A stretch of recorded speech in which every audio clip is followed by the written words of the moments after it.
So hello guys, কেমন আছো তোমরা সকলে? তো আই হোপ তোমরা সকলে ভালো আছো। সো গাইস, তোমরা সবাইকে উল্টো রথের অনেক অনেক শুভেচ্ছা ও ভালোবাসা। তো চলে এসেছি আজ আমরা গৌ রোডের মেলায়। তো দেখতেই পাচ্ছ, এবার আমরা হাঁটতে হাঁটতে চলে যাব। দেখতে পাচ্ছ চারিদিক খুবই ভিড়, তার মধ্যে সবার আগে আমরা খেয়ে নিলাম এই ঘুগনি চপ।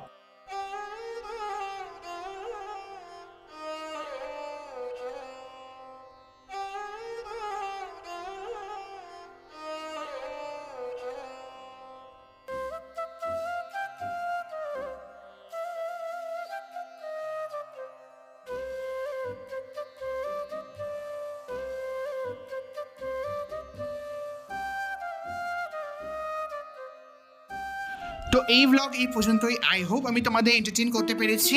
লাইক শেয়ার সাবস্ক্রাইব করতে ভুলো না লাইভওয়াল ব্লগসকে। আর খুব শীঘ্রই তোমাদের জন্য খুব সুন্দর একটা ব্লগ আনতে চলেছি, তো তার জন্য রেডি থাকো।